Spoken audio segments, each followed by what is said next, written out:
From the campus of the University of Kentucky, you're listening to Behind the Blue.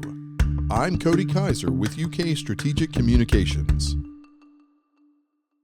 The complexity of the brain and the nervous system is something that can be daunting for non-neurologic specialists.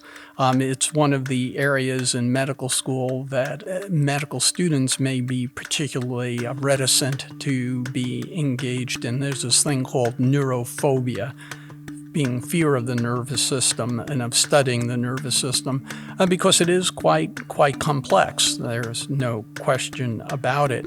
And I think that's one thing that probably helps spur the development of neurology as a specialty. But then also over the years, we've developed therapeutics. The old axiom was that neurologists think great thoughts, can come up with a great diagnosis, and then that was the end of it. But that's really evolved. That's no longer the case. We have therapeutics for many neurologic diseases now. So those old days are no longer with us. That's Dr. Larry Goldstein, Director of the University of Kentucky College of Medicine's Department of Neurology. This year marks the department's 60th anniversary, a milestone in its mission to ensure that Kentuckians can access advanced neurological care without leaving the state.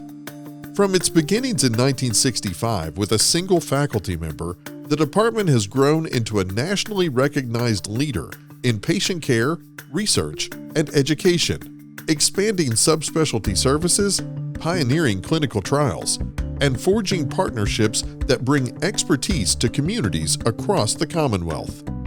On this episode of Behind the Blue, Dr. Goldstein talks about the department's origins and the key milestones that have shaped its growth, the groundbreaking research and statewide outreach programs that are improving access to neurological care, and the vision for continuing its legacy of excellence into the next 6 decades. Dr. Larry Goldstein, thank you so much for taking the time to talk with us. God, thanks for having the opportunity. We want to talk about the UK College of Medicine's Department of Neurology and kind of get into the history and then also talk a little bit about kind of where we are now, where we're heading. But starting back, we're talking about 60 years of the department, so 1965. Can you share a little bit about of what you know about how the Department of Neurology was founded, the key figures, and kind of what the early days of this department looked like? And also maybe from just a general medical landscape, the need for it.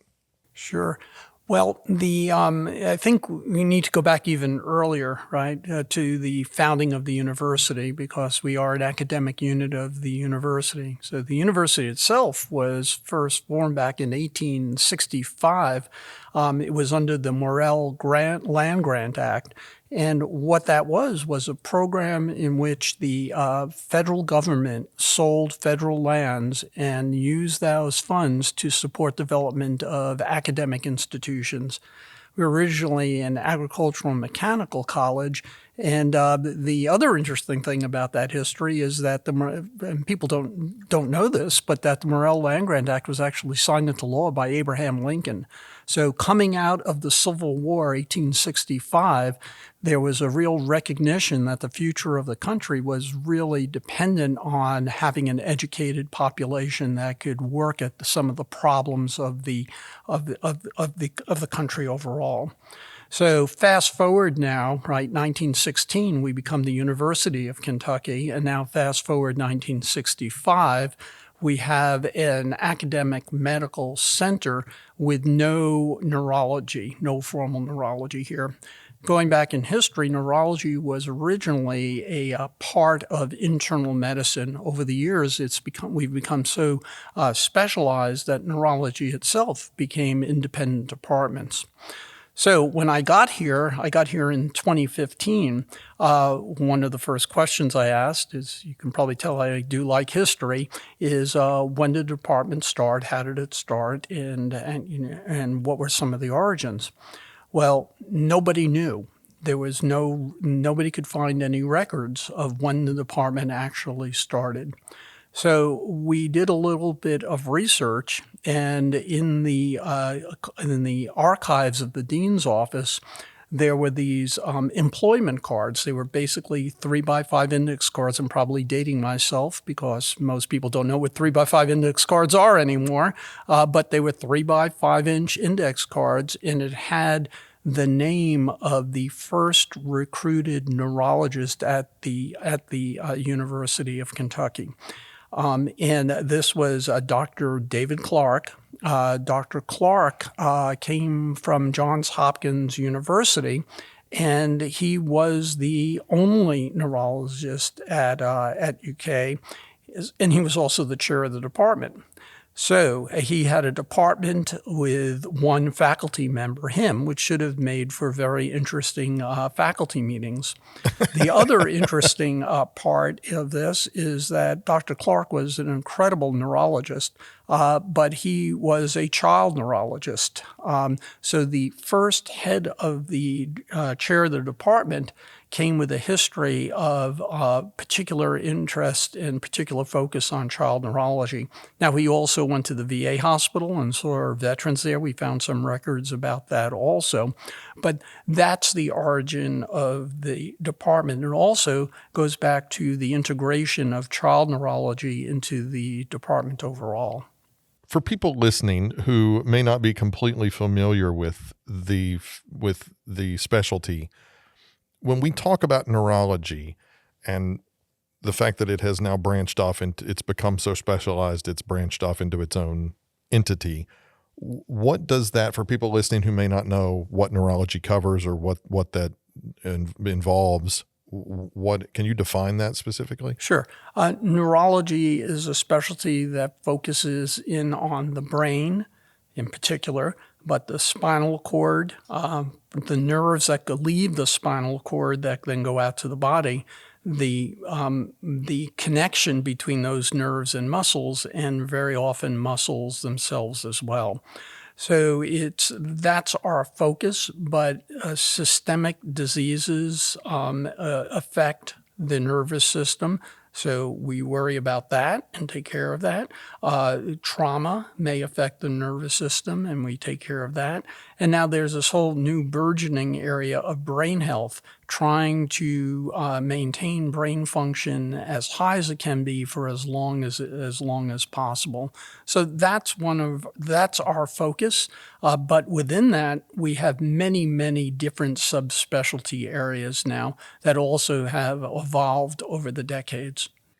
Now, when we talk about that requiring kind of its own kind of department, were we in a period in the 1960s where there was a change in the landscape and a change of practices as far as like how we understood the brain, how we understood the nervous system, things like that, did that kind of cause a boom for this type of specialty, or was this like a gradual thing and then finally they just looked at it and said we need our own branch of this?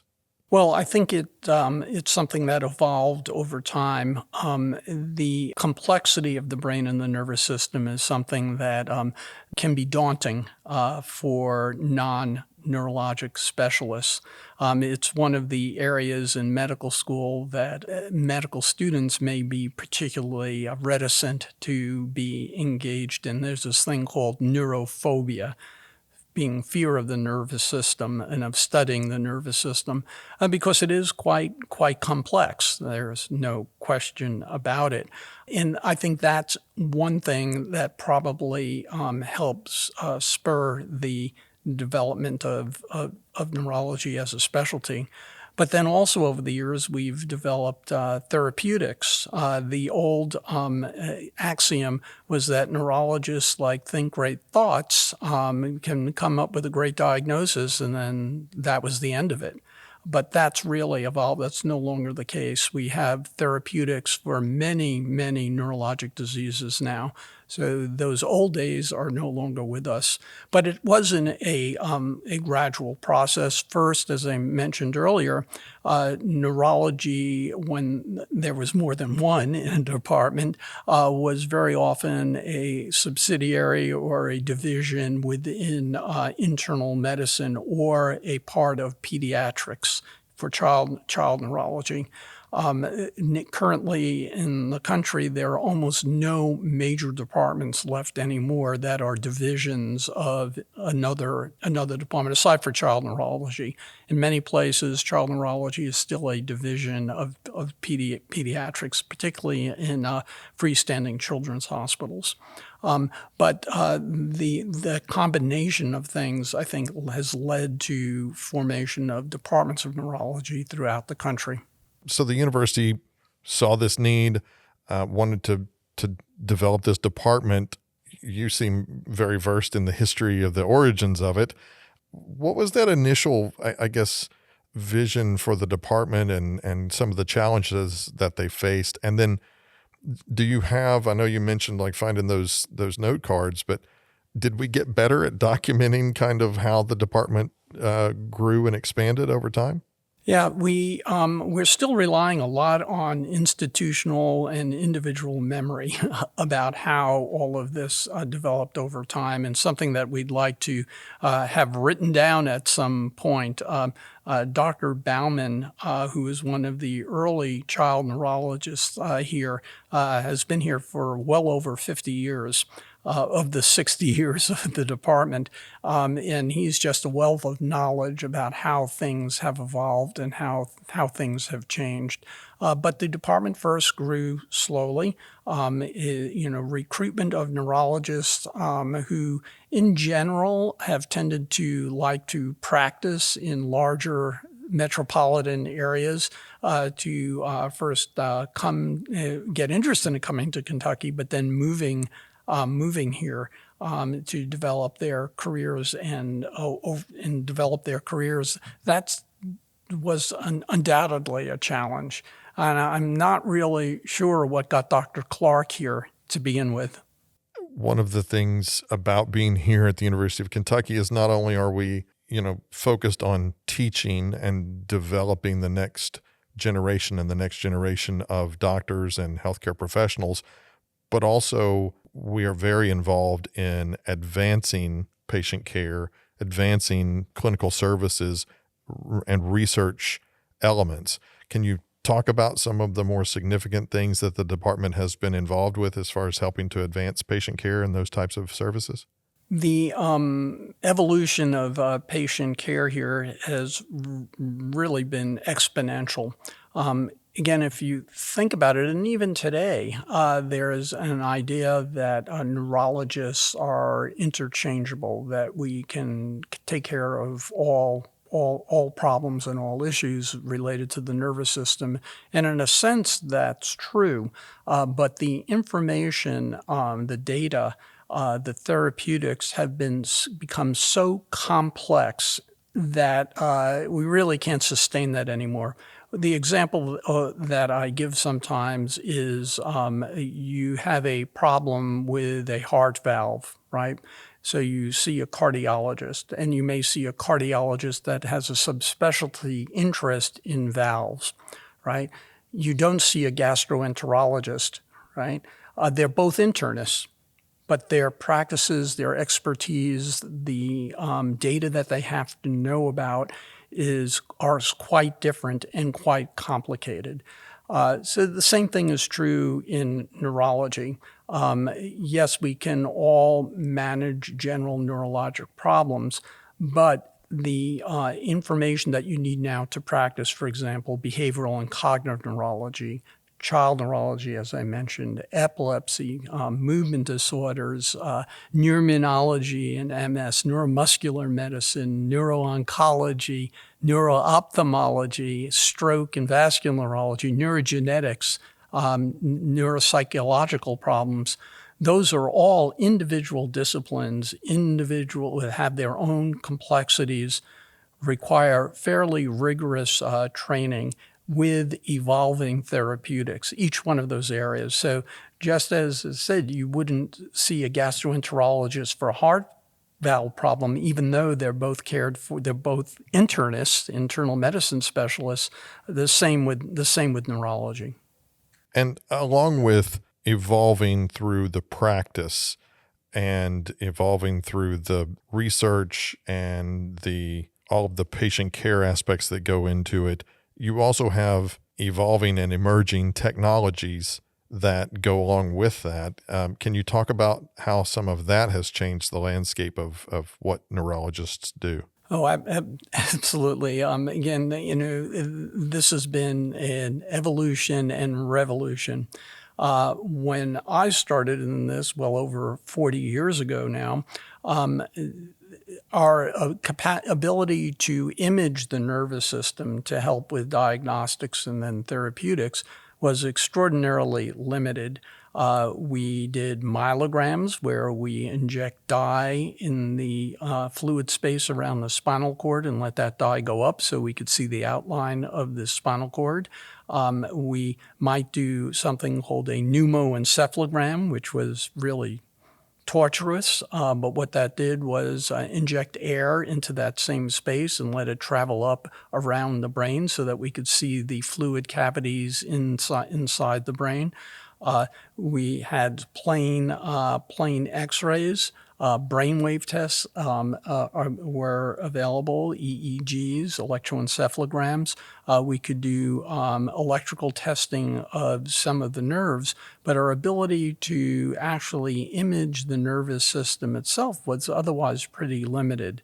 We were then beginning and using angiography. So that's where we take dye, inject it into the blood vessels so we could see the blood vessels going to the brain and inside the brain. And from that, knowing what that anatomy is, looking for them being displaced in one way or another, you could suggest that there might be abnormalities in the brain itself. But aside from that, and it's still the core of what we do is a history and a detailed examination. We can usually do pretty darn well with that. But then we do need these imaging studies. So again, when I started, CT scan, which is the radiographic computerized system for looking at brain and nervous system structures and other structures inside the body, that was just beginning to come online and become available. I remember vividly, like it was yesterday, when I was a first-year resident at a hospital that we were responsible for that did not have a CT scanner inside the hospital, and it was also a trauma center. So a big decision at night was whether we needed to send the patient by an ambulance to a nearby private facility that had a CT scan available to be able to image the brain so that we could determine what the problem was and then what to do about it. That over the years, right, then became standard. And afterwards, MRI scan, right? So that's magnetic resonance imaging that we use for a whole variety of other reasons, but gives exquisite images of the brain and the vasculature. CT angiography, another way of looking at blood vessels, became available. And there's a host of other imaging technologies and other physiologic technologies that have become available that can help us refine diagnoses. Until we make a diagnosis, we really can't figure out the best way to treat someone. So yeah, those technologies have really evolved dramatically. But then other things that are now available that we didn't have before are some of the telecommunications technologies, some of the information technologies. We can now ask Siri anything you want, right, on your phone and get the answer and get an answer immediately. So having those types of technologies available, medical informatic databases, the use of electronic medical records, all of that adds to our armamentarium.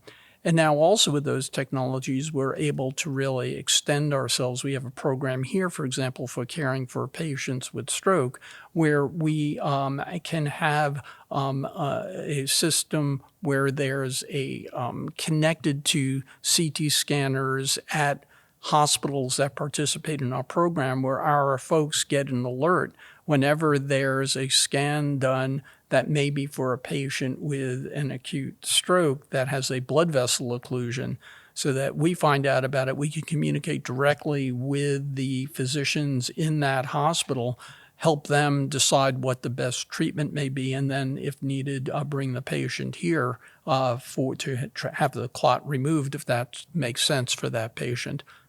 From an educational standpoint with the College of Medicine, it seems like this level of advancement over time through the educational programs, it kind of twofold. It raises the floor of kind of the expectations that as a student you would be coming in, that you'd have to kind of raise your game up to be able to embrace all of this new stuff.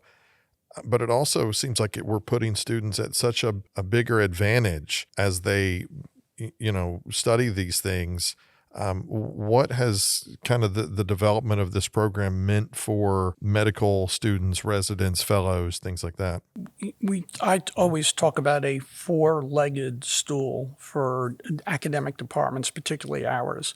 So we have our clinical care component that's central to what we do. We're here to take care of patients in Kentucky who have complex neurologic problems, with the goal that they don't need to leave the Commonwealth for their care. So that's central. That really is the core of a clinical department of neurology. But along with that, the other legs of the stool are our education mission, and that has several components, as you mentioned: medical students, residents, fellows, and then folks who have completed their formal training but are getting continuing education, because this is evolving incredibly quickly. Research, developing new knowledge. So our research mission is central to what we do. The University of Kentucky is an R1 university. We're a research-intense university, and that's one of the things that distinguishes us from other types of hospitals and medical centers. It's also one of the things that attracts folks to want to come here. But that fourth leg is also really important, right? That's our service mission. Go back to what I mentioned earlier, 1865, the Morrell Land Grant that founded the university. We have a particular responsibility to the citizens of the Commonwealth to be of service. So all of these overlap with each other. You can't take one leg of the stool out. If you do that, the stool becomes very, very unstable, right? It doesn't work real well. If you have all four legs there, you've got a nice, stable platform. So all of those components are really important to what we do. What would you say distinguishes our residency and fellowship programs from similar universities across the country? We have an extraordinarily gifted group of residents, fellows, and medical students, for that matter. When I got here, we had 5 adult residents per year in our residency program. We're now up to 8 residents per year. In our child neurology program, we had 1 resident per year. We're now up to 3 residents per year. We had 2 fellowship programs that were established. One was in stroke and vascular neurology. One was in movement disorders. We now also have fellowship programs in clinical neurophysiology, in epilepsy, in headache medicine, in geriatric neurology. Again, reflecting this, the types of training that people need to be able to practice in today's world and fulfill that overall mission that we have. What's some of the things that might distinguish us from other places? Well, we all have the same cores that we need to do. We have a very organized mentoring program for all of our trainees and for our junior faculty, for that matter, where they get support from either fellows at their stage of training or faculty. We have a very established and important community advancement program. We try to create a welcoming environment that is of service to the people that we train, the people here in our department, at the College of Medicine, at the university, but also the wider community that we serve. Again, that service mission. We have a program that's aimed at wellness and resilience that tries to provide as much support for our people. And this is really is a very stressful environment, to say the least. Again, because we're here to take care of patients with very complex neurologic disorders. That is an incredible task. But then also our trainees are trying to learn, our faculty are trying to teach, all in the same environment where we're also doing research. We also are increasingly engaging advanced practice providers. These can either be physician assistants or advanced nurse practitioners. We have a physician assistant residency program so that after our PA students here or elsewhere complete their basic training, they can get another year of residency training in neurology to try to prepare them for our specialty. You mentioned the university being an R1 research institution, the Department of Neurology known for its research.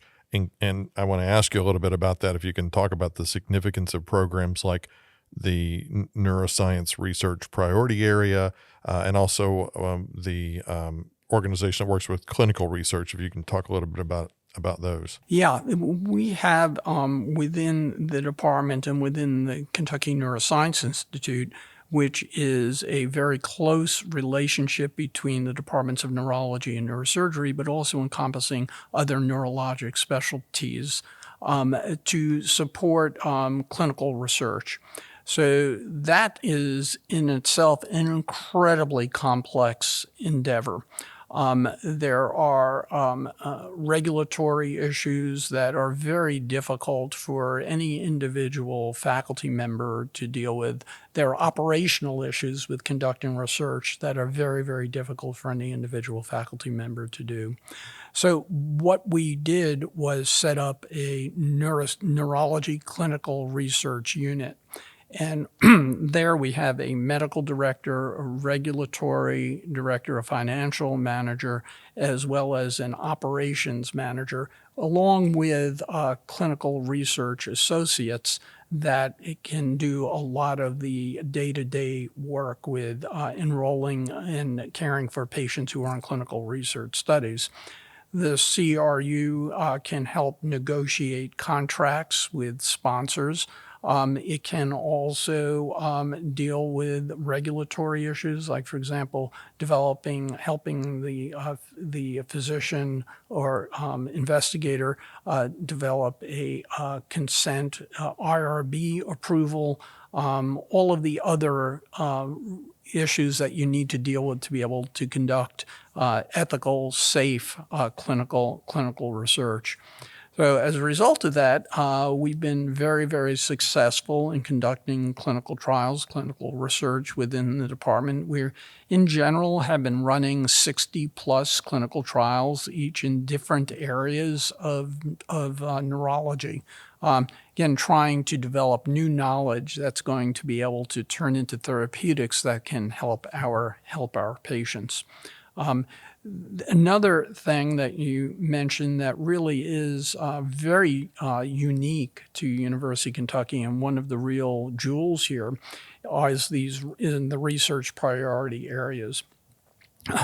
So this was a program that was begun here, probably about 4 or 5 years ago now, and it was based in part on a proposal that I and Linda Van Eldik, the director of our aging center, made to the vice president for research. And the notion was to be able to provide support for neuroscience research on campus as we originally did it. So we chewed on that for a little bit, and that evolved into this program.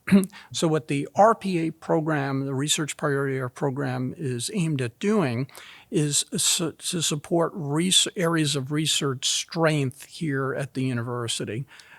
So by that, it meant that they had to have significant levels of extramural support, grant support, had to be productive academically, producing research products like reports, papers that were being published and making a difference.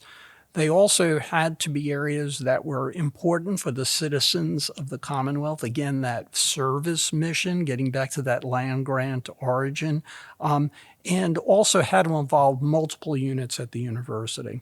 So there were several of these that were formed, one in cardiovascular medicine, diabetes and obesity, cancer. There was one on energy. As you know, energy is really important in Kentucky, and we do a lot of energy-related research here. But we were also able to have one of these in the neurosciences, and that's what the NRPA is, the Neuroscience Research Priority Area. One of the things that really makes this whole thing possible is that the academic medical center, the medical campus, is located on the university campus. So that geographic proximity really facilitates our ability to develop collaborative work across the university. So in the neuroscience research priority area, our, again, mantra, our gold star, our northern star, is to provide broad-based support for neurosciences across the entire campus. So it's not a Department of Neurology program, it's not a Kentucky Neuroscience Institute program, it's not a College of Medicine program, it's a university program. So we have on this campus about 320 plus or minus faculty that are spread among 43 departments and 11 colleges now involved in neuroscience research. So the types of programs that we do here are really aimed at supporting that entire body of work.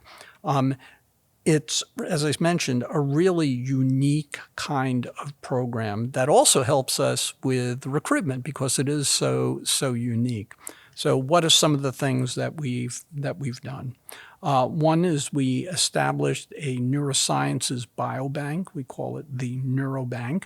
And what that's aimed at doing is collecting blood, cerebral spinal fluid, tissue, from patients that we're caring for, but materials that otherwise would have been discarded, not used for anything. So what we do, and how does that happen? Well, you may have had the experience, you go in for a blood test, right? Just a blood count. They take this tube of blood and they may use a portion of it to actually do the test. The rest of it is discarded. There may be cerebral spinal fluid. Then part of it is used for the test, but some of it isn't needed. That gets discarded. Tissues that may, biopsy samples, for example, part of it is used for diagnostic purposes, but part of it isn't needed, so it gets discarded. What we wanted to do is be able to get those materials and be able to preserve them in a way that made them available. So what we first did was we asked all of those 320 or so folks on campus what kinds of areas of research they were doing that they might need these materials for to allow us to focus on those areas. But also there were ongoing programs that might have needed collection. So economy of scale, we're already collecting those materials. We could do that part of that research for those projects as well. So we have these two sort of parallel kinds of processes going on. So we've been running upwards of a 93-94% consent rate from our patients who we approach about this. We can also sometimes do directed collections if a particular type of material is needed for a particular study, is ask folks if they would be willing, since they're to donate those materials. And again, we've been really quite successful in doing that. So that's one of the major types of things. Those materials are available to any investigator on campus to be able to ask for it, so that as this develops further, right, we'll have thousands and thousands of specimens from multiple different types of disease processes, so that if an investigator wanted to ask a question about a particular problem, they could then ask our neurosciences biobank or neurobank whether we have such materials, how much of it we have, what the types of patients might be, and see whether we can help jumpstart their research so they don't have to start from square one collecting those types of materials. Sometimes there could be enough material to do a complete study from what we've already collected. Sometimes that material is needed for what's called preliminary data. When you ask for a grant, want to ask for funds to be able to do a particular project. Sometimes the granting agency wants to know that you can do it, or that there's some data that suggests this might be a fruitful area of investigation. So that neurosciences biobank is one of the things that we focused a lot of our energy on to begin with. Then some of the other things that we do is once a year we hold a clinical translational research symposium. It's aimed at bringing that diverse group of investigators from multiple colleges together to sort of share what it is they're doing, to try to improve communication. And a fun example about this is I was once at a national meeting, and I'm listening to this person. I came in not at the beginning of it, and I'm listening to this person give this presentation. I said, "Wow, that's really great. I need to find out who this is, and maybe collaborate, because there's an overlap between what they're doing and what I'm doing." Well, it turned out it was a faculty member at my university in my building who was one floor up and 6 offices over. And I never knew the guy. I never knew that he existed.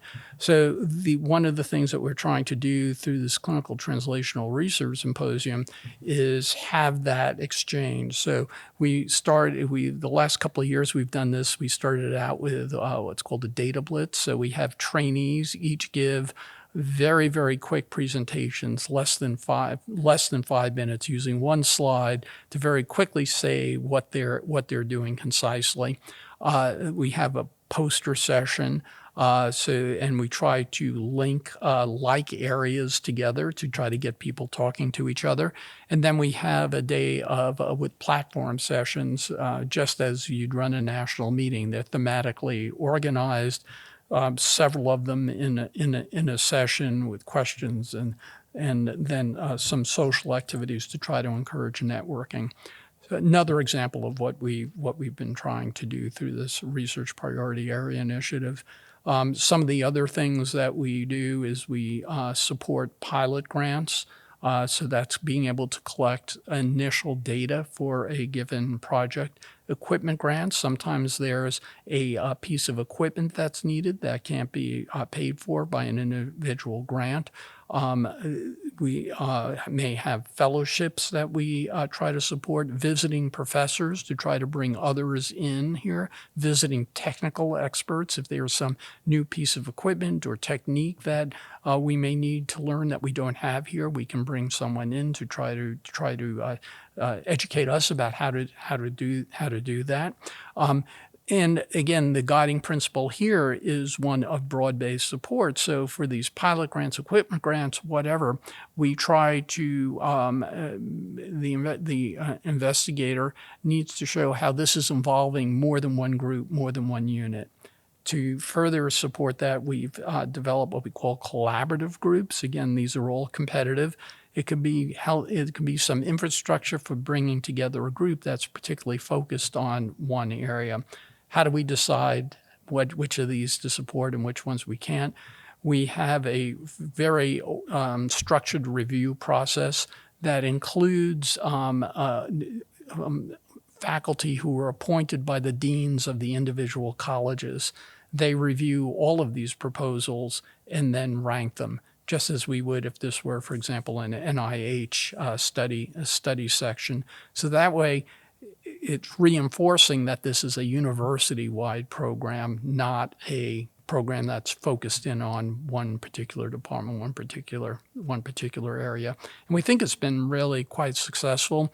If we look at the growth in research here, overall, we've been having about a 13 to 14 or so % compound annual growth rate in extramural support for our research programs in the neurosciences here, which then also supports our trainees, right? Unless that work is going on, there's nothing for trainees to engage in.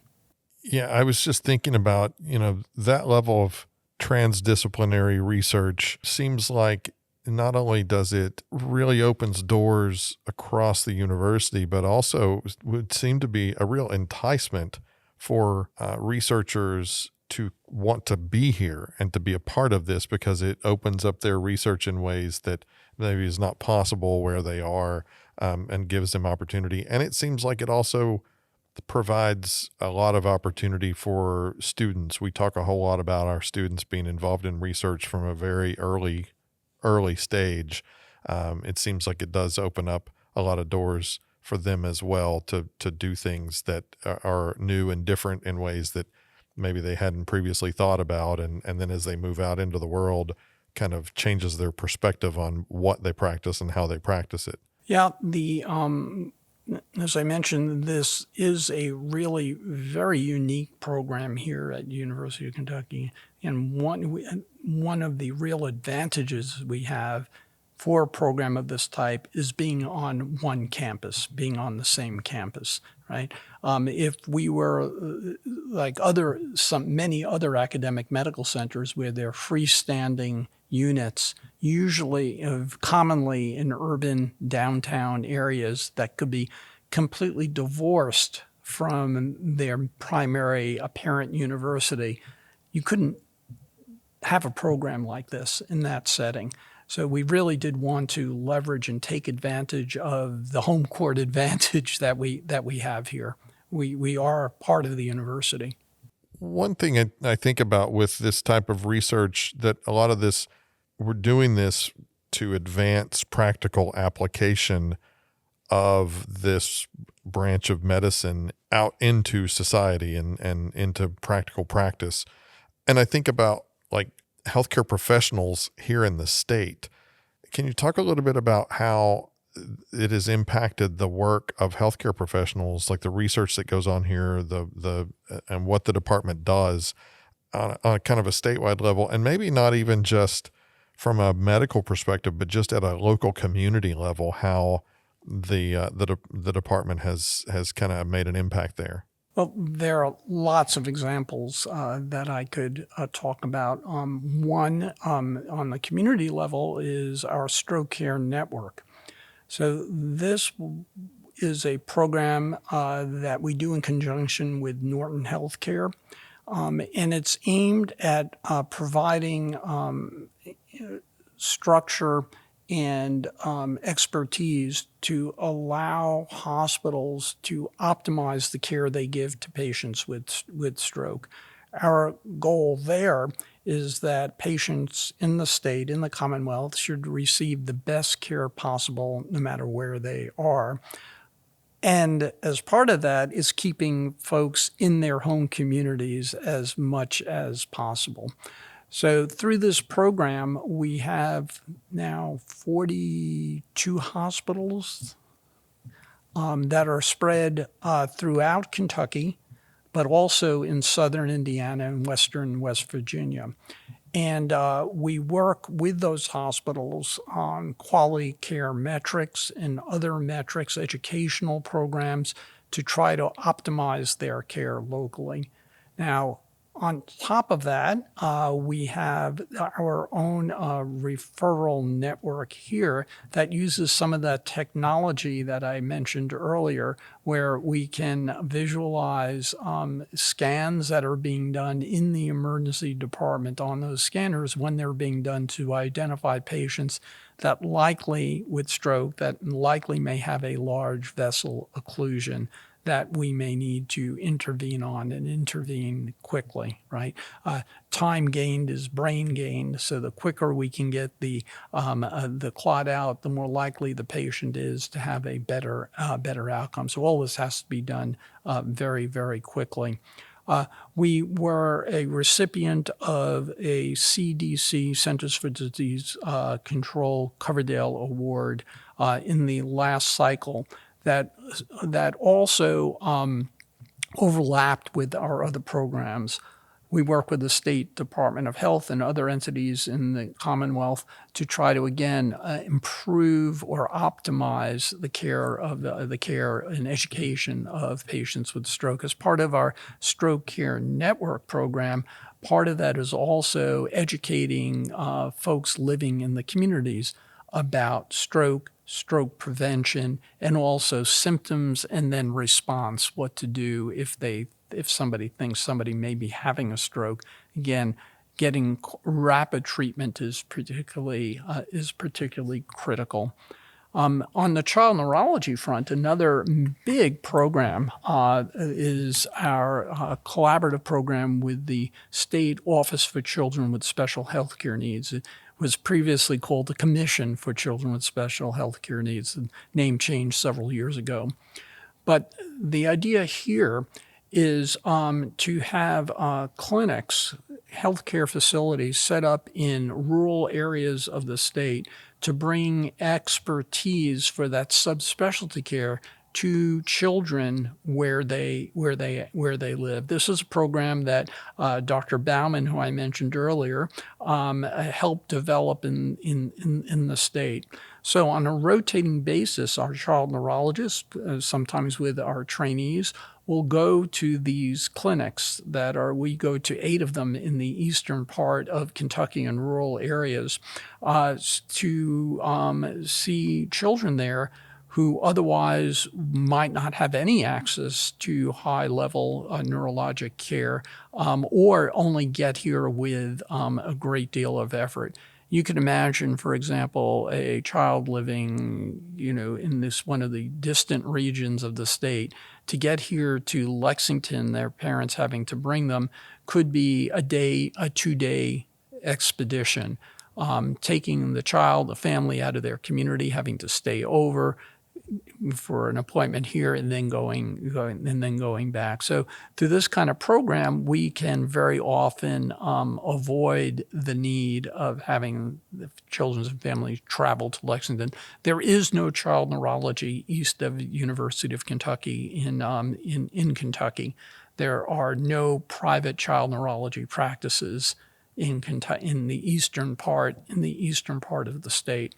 So we're the only game in town. So again, that service responsibility, making sure that children don't need to leave the Commonwealth for care for neurologic problems. That's part of where we're trying to get to. That seems like, collaborations and partnerships seem really critically essential in that instance when there's nothing in the void there to meet the call for those needs. Yep. And again, you get back to first principles, right? We're here so that patients, families, children do not need to leave the Commonwealth for care of neurologic problems, especially complex neurologic problems. I want to be mindful of the time that we have left and talk about kind of reflecting on this 60-year anniversary. Are there things that really stand out to you as the department's most significant achievements over this time? Oh gosh, you could go through almost any one of those areas that I ran through in one sentence before and talk about some of the really great things that have gone on. We have here an ADRC, an Alzheimer's Disease Research Center, that's within the Sanders Brown Aging Center. The clinical faculty in that do research in that center are members of my faculty. They do research, they take care of patients, and they also educate.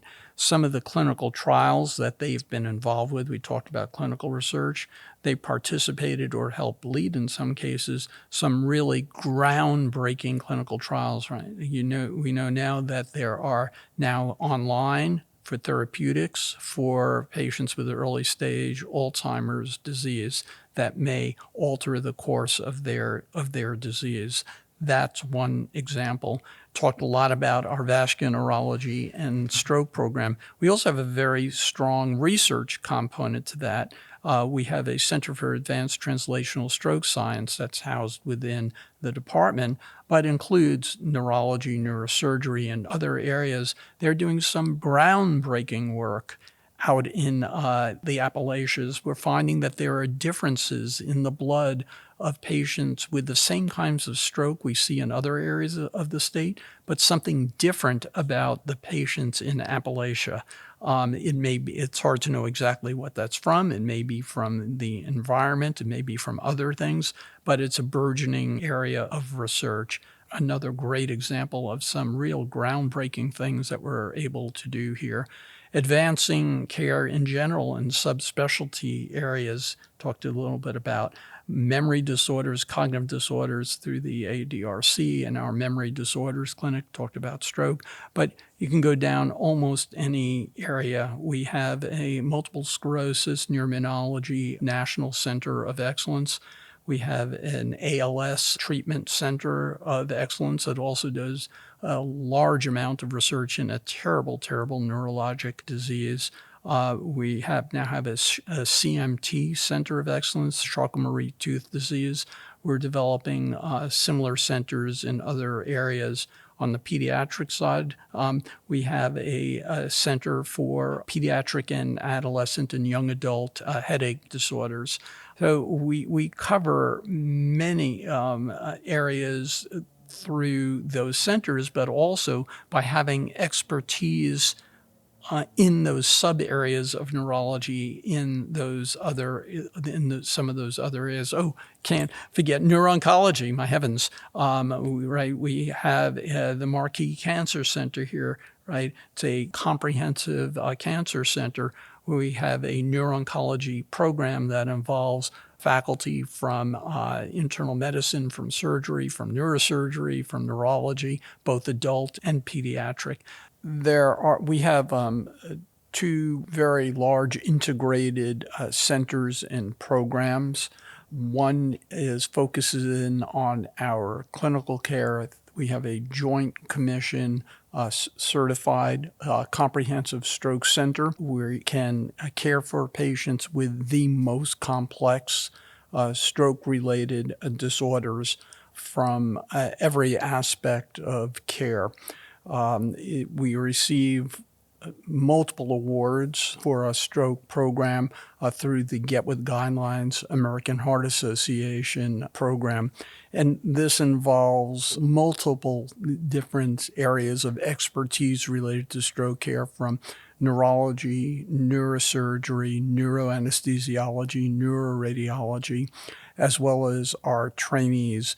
This very large integrated clinical program also involves our research and educational programs. We have fellowships that are certified by the ACGME in vascular neurology, as well as fellowship programs in neurointervention that can include neurosurgeons, neurologists, and radiologists. So as I said, almost any area that we could go through on that list, I could talk an hour about all the great things that we've been able to accomplish, grow, and do here for both the university, the college, the department, but most importantly for the citizens of the state. Those programs seem really advanced for the work that they're doing.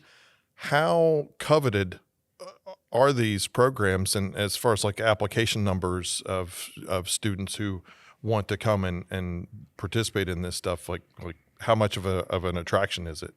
Well, having training programs in these areas is another major attraction for all of our programs. When we recruit resident physicians for our both adult and child residency program, having the availability of a wide array of fellowship opportunities that they could potentially apply for when they complete their residency training is another important offering that we have. The other another major clinical program focuses on epilepsy and epilepsy-related disorders. We have a National Association of Epilepsy Centers accredited level 4 adult epilepsy monitoring unit. We also have a separate epilepsy monitoring unit for pediatrics. We can care for patients with the most complex epilepsy-related disorders with a very integrated program for surgical epilepsy.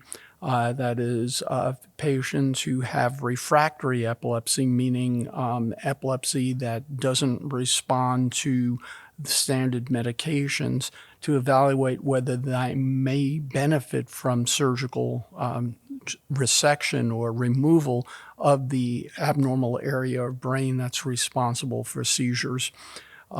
We also have all of the modern technologies for treatment of epilepsy. That also integrates, though, with our clinical research programs related to epilepsy, as well as a training program. We have a ACGME certified epilepsy fellowship, as well as a fellowship in clinical neurophysiology that's focusing on both electrodiagnostic tests that we do in neurology for both seizures, abnormal brain function, but also peripheral nerve diseases, that is, diseases that affect the nerves and muscles that go out to the arms and legs. You mentioned before you've been here since 2015, so you're currently celebrating your 10-year anniversary here as well. So as kind of part of the history, woven into the history of the Department of Neurology, looking forward, as you've been a part of this, looking forward to where this department goes, what do you think excites you most about the future of the Department of Neurology, and how does the department plan to continue this really legacy of excellence into the next decade or next 6 decades? I think one of the real keys is supporting our people. It's one of the tenets of the healthcare system, looking out for our people. But for us, that we really do take that to heart. Talked about some of the support programs we have within the department, but the tremendous growth that we've had. I mentioned the growth of our residency program in adults, our residency program in child neurology, our fellowship programs, but also we've had an explosion in the size and scope of our faculty. When I got here in 2015, I believe we had 18 faculty members then in neurology. This year we're at 70. We went from 18 to 70, and we still have multiple recruitments that we're doing. How do we do that? Well, one is by letting people know about all the great things that we have here, all the great things that we've done. Success begets success. And then also being able to support our people. And we paid a pretty high value on trying to let people do what they want to do within guardrails, right? We do have goals and things that we need to achieve together. But within that, being able to empower our faculty, empower our residents empower our fellows to be able to tailor what it is they do and how it is they're spending their time. Is there anything I haven't asked that you feel like is important that we don't pass over? I know we've covered a lot of territory very relatively quickly, even kind of in an extended interview format, but is there anything that I haven't asked about, or anything that we've mentioned think is important? One area that I guess we didn't really touch on is some of the other support we have for our faculty as they're doing the things that they do. Academic medicine is quite complex, and it's not an easy road. And people that are here have invested in us as much as we've invested in them. So assuring that they are having a successful career is particularly important, because if they do well, if the faculty does well, the trainees do well. If the faculty and trainees do well, the patients do well. The education programs, our students do well. So all of that sort of synergizes. So we do have a very structured faculty mentoring program also. Each of our non-full professors, for those who don't understand how these things work, we have instructors who are folks that may just be starting out, then assistant professors, associate professors, and full professors.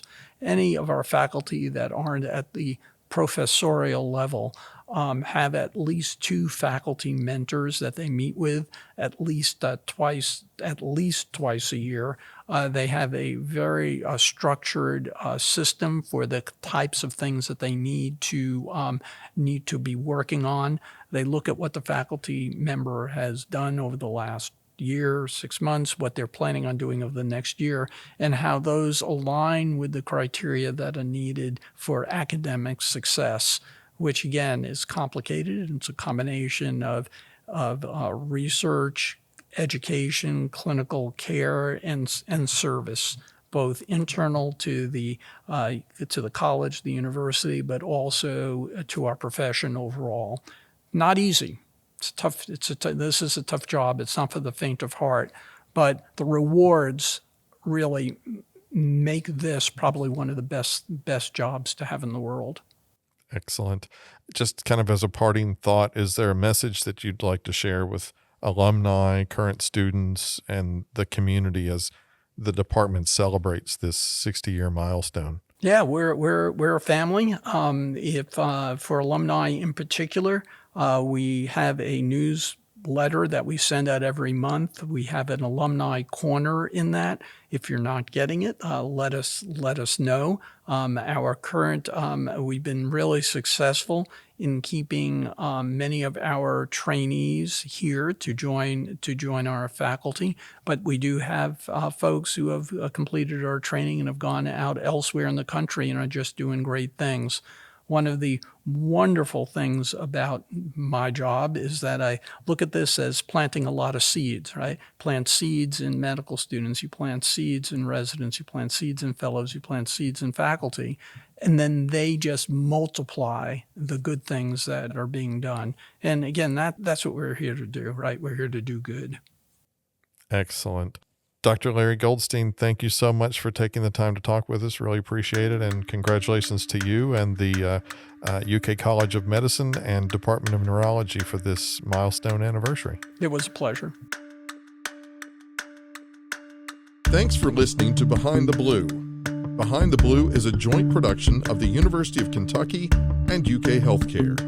For more stories about UK and UK healthcare, visit uknow.uky.edu.